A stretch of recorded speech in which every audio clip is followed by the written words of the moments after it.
అందరి కళ్ళు ఇప్పుడు బ్రహ్మోత్సవం సినిమా పైనే. శ్రీమంతుళ్ళ బ్రహ్మోత్సవం కూడా రికార్డులు సృష్టిస్తుందా, ఈ సమ్మర్లో బ్లాక్ బస్టర్ విజయాన్ని అందుకుంటుందా అని ఆశగా ఎదురు చూస్తున్నారు. మరికొద్ది గంటల్లో బ్రహ్మోత్సవం ఫలితం తేలిపోనుంది. అయితే వ్యవహారం చూస్తుంటే ఇదేదో కలగూర గంపలాంటి సినిమానేమో అన్న అనుమానాలు వస్తున్నాయి. వంటగాళ్లు ఎక్కువైతే వంట పాడైపోయిందన్నది పాత సామెత. ఓ సినిమాకి రచయితల ప్రమేయం ఎక్కువ ఉన్నా అదే పరిస్థితి తలెత్తే ప్రమాదం ఉంది. బ్రహ్మోత్సవం విషయంలోనూ అదే జరగబోతుందేమోనన్న భయాలు పట్టుకున్నాయి. ఎందుకంటే ఈ సినిమాకి పనిచేసిన రచయితల లిస్టు చాంతాడంతుంది. బ్రహ్మోత్సవం కథకుడు శ్రీకాంత్ అడ్డాల స్వతహాగా తన సినిమాలకి మాటలు ఆయనే రాసుకుంటాడు. ఈసారి గణేష్ పాత్రతో కొన్ని సంభాషణలు రాయించారు. పరుచూరు బ్రదర్స్ కూడా యాడ్ అయ్యారు. అదీగాక ఖదీర్ బాబును కూడా తీసుకొచ్చి కొన్ని సీన్లు రాయించారు.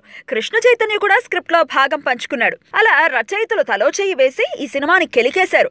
ఆ ప్రభావం రిజల్ట్ పై ఎంత ఉంటుందన్న ఆసక్తి నెలకొంది. తలో మంచి ఆలోచన చేసి బ్రహ్మోత్సవాన్ని బ్రహ్మాండంగా తీర్చిదిద్దితే పర్వాలేదు. ఈ రథాన్ని ఒకరు ఒకవైపు మరొకరు మరోవైపు లాగితేనే ప్రమాదం. మరి ఏం జరిగిందో ఏంటో చూద్దాం.